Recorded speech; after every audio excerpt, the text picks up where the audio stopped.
Welcome to another bonus edition of Upon Further Review. Upon further review, And in this edition, we'll be talking about the Washington Redskins at the Arizona Cardinals. And this Week 6 matchup will be on October 12th at 4:20 p.m. Eastern Time, and you can catch that on your local Fox affiliates.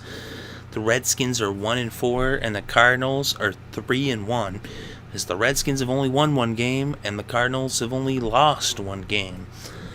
And on this season, the Redskins started off by losing on the road in Houston to the Texans. Then they went home and they won their only game of the year as they beat up on Jacksonville. They beat them by 31 points. Then they went to Philadelphia and they lost by a field goal as Kirk Cousins had the biggest game of the year thus far for himself with 427 passing yards in that game in the loss.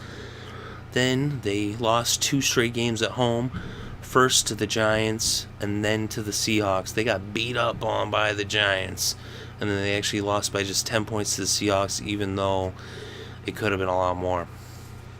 And we look at the Arizona Cardinals.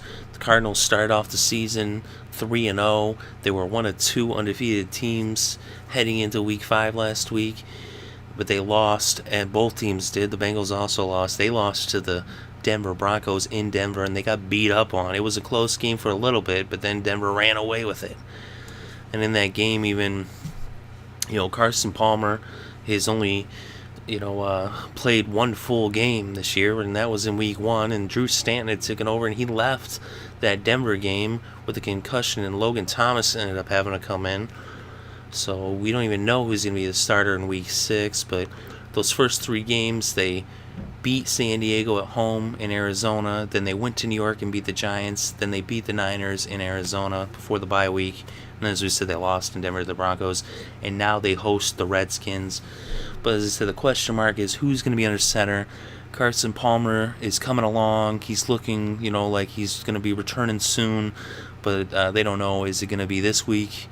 It'd be kind of rushing it a little bit, and I think they probably will try to hold off if possible. And I think they're hoping Drew Stanton is okay. It was a concussion that knocked him out of the game, and if he's, got his whereabouts, he should be, more than sufficient under center for the Cardinals against the Redskins. Let's look inside the numbers for these two teams, and the Redskins are surprisingly 5th in the NFL when it comes to passing yards. It's kind of interesting because last year when they stunk up the whole league, they were 3-13.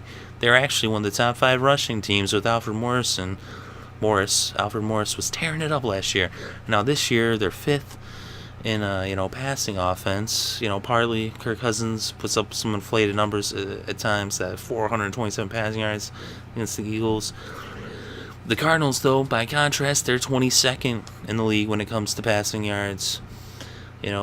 Without Carson Palmer, they haven't been putting up much yards. Not that necessarily Palmer does put up a lot of yards, but he did put up 304 in Week 1 against San Diego, and that is pretty impressive. The more we see from San Diego as the year goes on. And when it comes to passing defense, the Redskins are number 10 in the league in passing defense and yards allowed, which is pretty surprising as well. And the Cardinals are actually 31st, which is shocking. Of course, a lot of that has to do with the big numbers that Denver put up on them last week.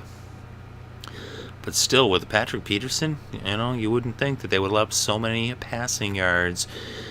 But then we look, so you got to give the edge. The passing goes to the Redskins. They got the passing. Now let's look at the running. And when it comes to running the ball, the Redskins are 21st in the league in running the ball, and the Cardinals are 26th. So both these teams are struggling in 2014 to run the ball. The Cardinals are struggling more, but neither one is lighting the league on fire on the ground. And we look at the run defense. The defense of the Redskins is 15th in the NFL against the run, middle of the road.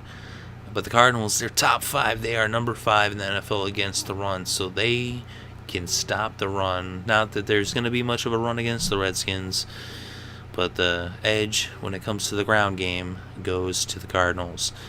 And then when we look at points scored, they're pretty close. The Redskins are 19th in the NFL in points scored, and the Cardinals are 21st. When it comes to points against, the Redskins are 26th, and the Cardinals are 13th. So the Cardinals can stop people from scoring, whereas the Redskins cannot, and I give the edge to the Cardinals when it comes to the points. And that's what it all comes down to. And that's the thing in this game. Yeah, I guess you could make an argument. Oh yeah, well, the Redskins, they're so good at passing the ball and they don't really let up a lot of passing yards. So what? It's not the kind of game the Cardinals play. We seen already in Week 1 when they went against the Chargers, what they could do to a quarterback, how they could hold them. Phillip Rivers, they held him down. They only let him score 17 points. And then in Week 2, they freaking held down Eli.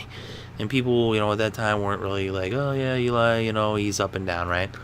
But then look at what Eli did against these Redskins, though. And look at what the Cardinals did to Eli. So, the Cardinals should have no problem shutting down that passing game. Even if, Kirk Cousins can have his yards, but he ain't going to necessarily get it in the end zone. They'll end up having to kick the ball more often than not. And so they beat San Fran also. So Arizona, even though they technically let up the 31st most amount of yards through the air, I think that's kind of an amalgamation. It's not really indicative of who they really are as a defense. I think they have one of the top defenses, and that that game against Denver, that was kind of, it's the same thing of like what happened to Cincinnati and New England. Both those games, both undefeated teams lost games on the road to very competent opponents. I mean, Denver was in the Super Bowl last year. Peyton Manning, come on, he's a Hall of Famer. The Patriots, we know who they are. Tom Brady's a Hall of Famer. I know some people seem to have forgotten that earlier in the season, but I'm getting away from this game a little bit, but you know what I'm saying. So I think the Cardinals here, they're the superior team. They're better coached. They got better defense. And you see that they don't let up points. They don't score them neither. So this should be a low-scoring game. But the Cardinals going to win it, and I think they win it. It'll probably be close because of the low score. I would say don't be surprised if it's, less than 20 points scored by each of these teams. I think the Redskins maybe, can put up maybe 14, and the Cardinals probably put up about 17, something like that. But that's what I think. Let me know what you think in the comments below. Very interested to hear your thoughts and opinions. Share them with myself and everyone here, as well as everyone in the world. Put those comments there, and they're there for everyone to see. So leave the comments, and if you're going to be negative, try to be constructive with the criticism. I definitely can take constructive criticism. You can say whatever you want. I leave the comment sections open because I want it to be a free interaction of thoughts and ideas expressed between all of us here in this community. So leave your thoughts down there. And if you like the show, hit the like button to let us know. Or just drop us a line, and we appreciate it. We really do. I appreciate you listening. I appreciate any comments that you will leave or have left. And the likes, I really do appreciate it. We see them, and it warms our souls. And so, we do this out of the love for the game. We love to watch the game, and we watch it regardless. And we have these conversations regardless. And so I figured, hey, I'll record my half of a conversation that I usually have with Redbeard. He's busy right now. As usual, he's off working. He works really hard. So, he's not always here to do the Upon the Further Review. He does do what he can for the quick picks and fantasy fortune, but either way, we both, we appreciate all your support, starting off, and we appreciate each and every one of you subscribers. Thank you very much for doing that. And if you are not yet a subscriber and you enjoy the content, well, why don't you join the other people who have already subscribed, because they know, as you now know, that we do recaps and Upon Further Reviews for each and every single game in the NFL, each and every single week of the season and the playoffs.